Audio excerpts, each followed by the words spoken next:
Hello, everyone, and this actually took place in San Ysidro in the early 2000s, and it was on the actual pedestrian side where you walk through the actual through lanes to enter the U.S. And it actually consists of two custom agents and one 16-year-old Mexican national high school student. So, as um,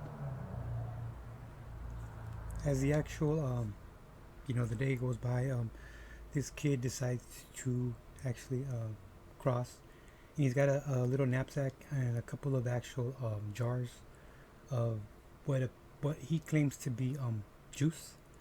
And so he's actually going through the whole process. And as soon as he hits the actual inspection booth, he gets referred to what would be a secondary section, which consists of a table and a couple of agents, and that's just to give the line that you're actually in, just to free it up so you don't hold up the duration of the actual line. People are waiting behind you, so they'll push you to this table so you can actually get a little bit more scrutinized. You know what I mean? And it's a little bit more on the actual. You're not holding the process of other people getting into the actual country. So gives you a couple of actual agents and a table, and they proceed to actually put the actual the jars on the table, and they ask the kid, what he's bringing. So he claims it's juice, and as the conversation keeps going by, the inspector tells him, okay, if it was juice, go ahead and we'll take a couple of drinks, And unfortunately, this kid, uh, he he did just that. He took about 3 to 4 sips, and which at that time he actually started convulsing. And from what I was told, he was actually screaming in agony. Um, I mean, there, I can't describe any more of pain that you can actually suffer. I mean, this is the stuff that you actually clean drains with. The actual chemicals they use, the actual poisons. So 911's called, the ambulance picks him up, gets him to the actual hospital, a local hospital. He's there for a couple of hours, and then he passes. Unfortunately, he passes away. And so now, here we go. And things could have been done different, and I mean, the kid knew what he was bringing, and the agents should have known better and not taunt him. You know what I mean? And there's a video on YouTube. You can kind of decipher yourself what the body language is on there, and it's sad because there's two adults and one high school kid. And you would think between them, you could actually come to a conclusion and say, okay, the gig is up or whatever, or the kid could have ran down south. There's a number of things he could have done. I mean, he's only 16, so what would be the actual penalty?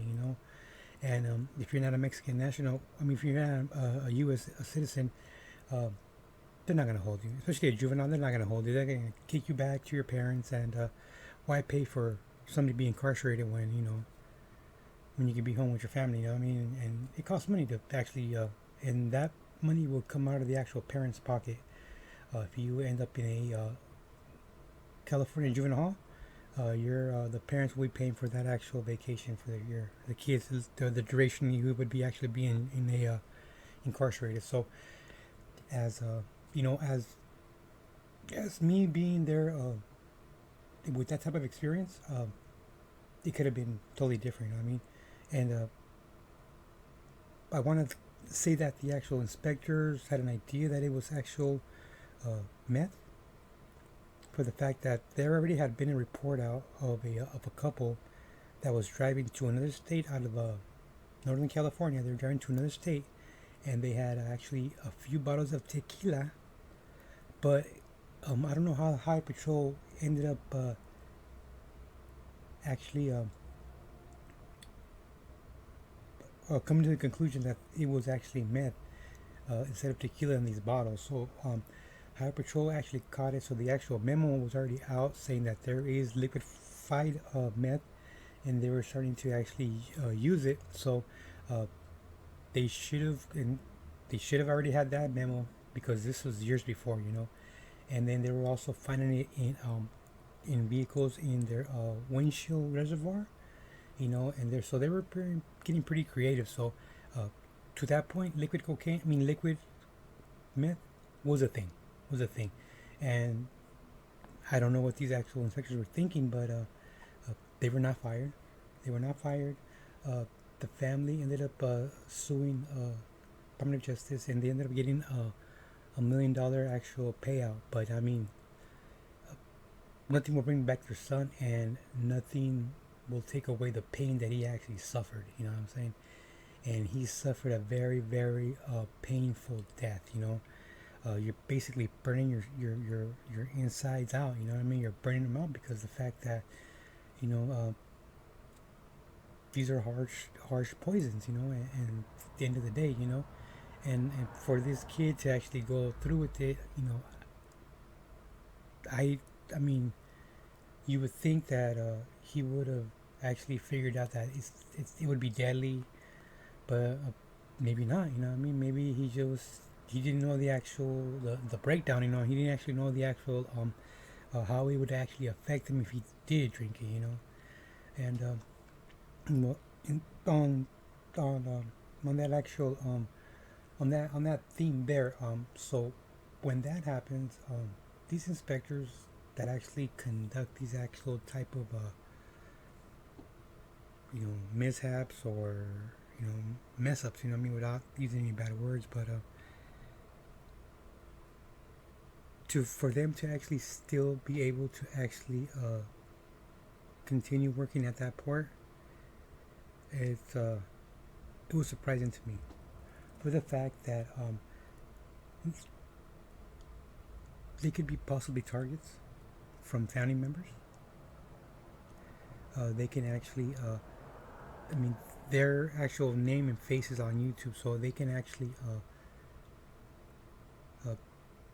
be, you know, be frowned upon by the public, and that's one thing you do not want is for the actual for the public to uh, look down or uh, actually think less of an officer in public view as that in public view, and maybe they got desk jobs, maybe they got retired. I'm not quite sure, but the last I heard that they were still employed there, and it's sad, you know, it's sad, and but it is what it is.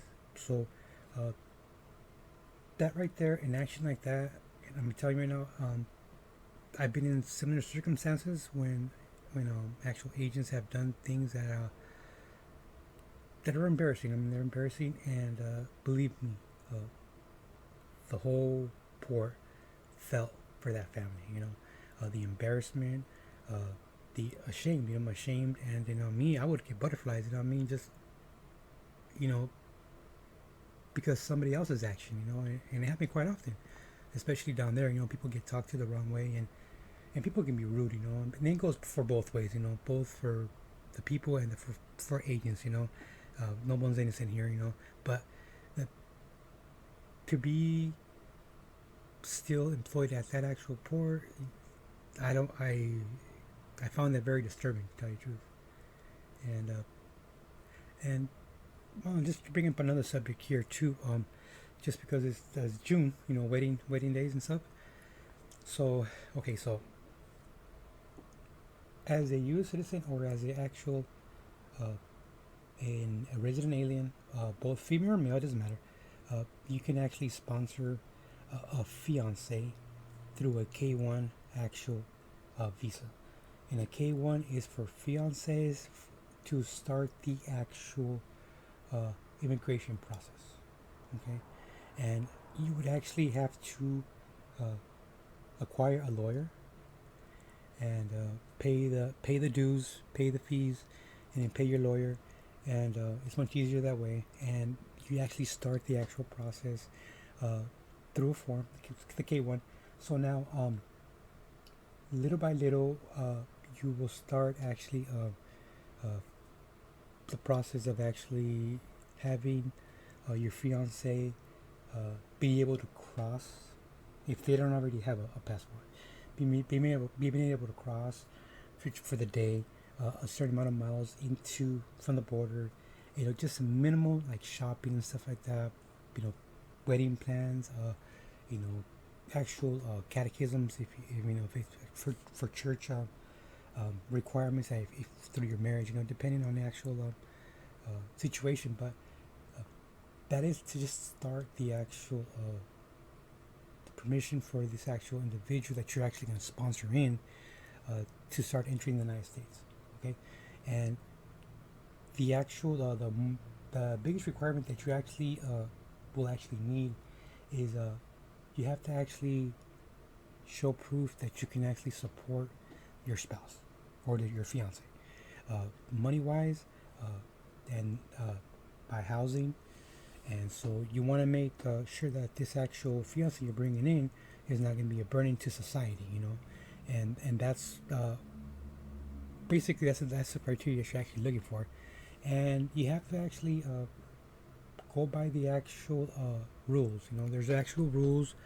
You can't be living over here while you're actually in during this process, and that's the actual whole purpose of this is for you to actually coming in legally, legally and lawfully, So when people get too comfortable, and I say too comfortable, people forget that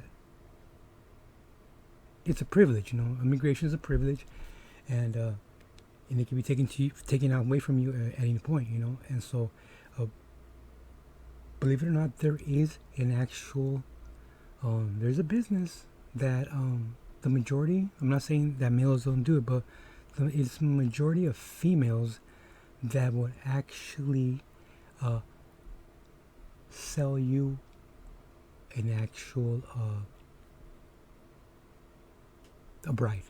They'll actually sell because they're U.S. citizens or they're resident, and then they'll sell you a marriage license. Therefore, you will be now. She will be helping you actually with the process of becoming a resident alien to the goal of actually becoming a naturalized U.S. citizen.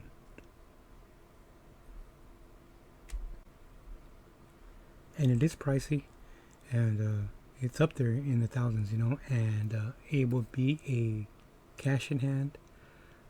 There is no I'll pay you later, or let me just save up, let me pay you in payments. No, it's an actual upfront actual contract, and they'll go through with it, and it's actually illegal, but I mean it does happen. So you have to actually be very, very careful for the fact that they can actually run an investigation to see if you're actually truthful in your application, and that's just one scenario. And another scenario is actually if your significant other is actually going to bring you and sponsor you,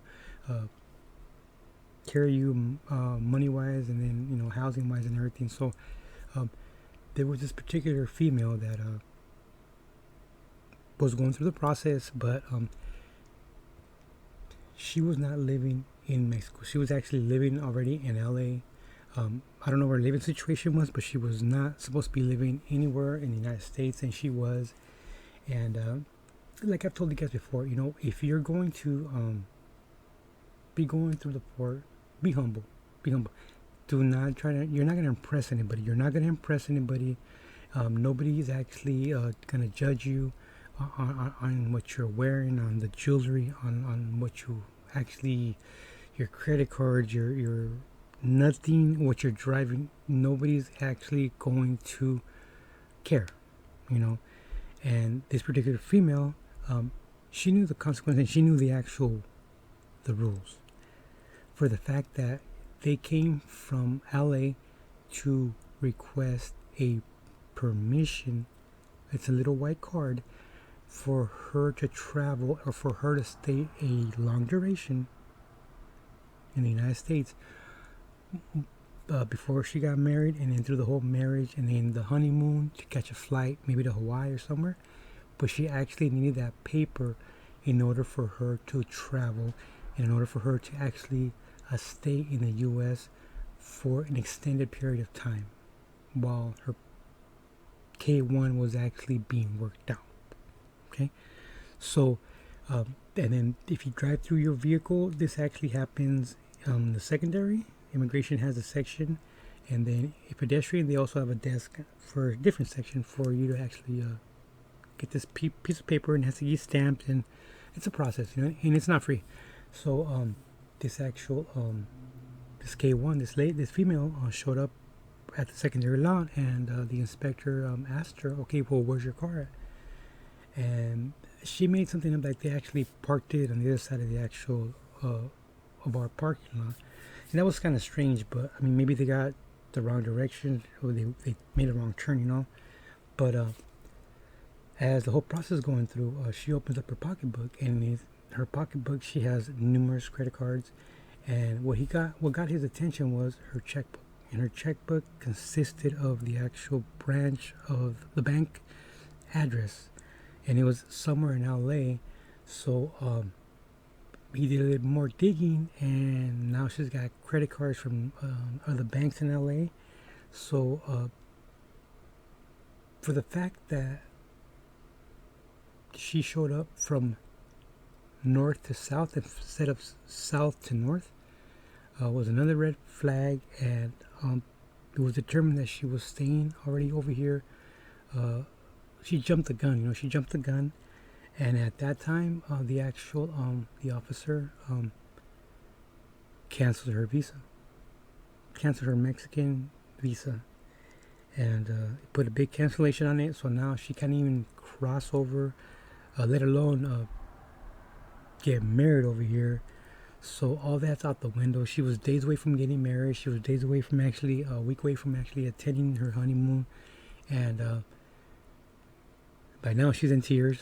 You know, makeup's all over the place, and you know, and like I said, you know, if she would have just kept that pocketbook closed, or she just would have left it in her car, you know, and just took the basic IDs, the basic money that you're actually gonna need. Well, but she actually chose to flaunt it and show off her name brand, you know, wallet, you know, I mean, name brand wallet, and that's fine. I mean, I'm not downplaying that, but look how much it cost her, you know. And now she's getting escorted down south, and her family's crying, and everything fell apart. And the penalty on that is a minimum 5 to 10 year actual penalty for you to even try to consider putting up another application in order for you to actually apply for any kind of passport, or whatever you're going to actually plan on doing. But she lost it just like that. She lost it quick. And that's just a couple of more stories from the actual port. Don't forget to like and subscribe. Thanks a lot, guys.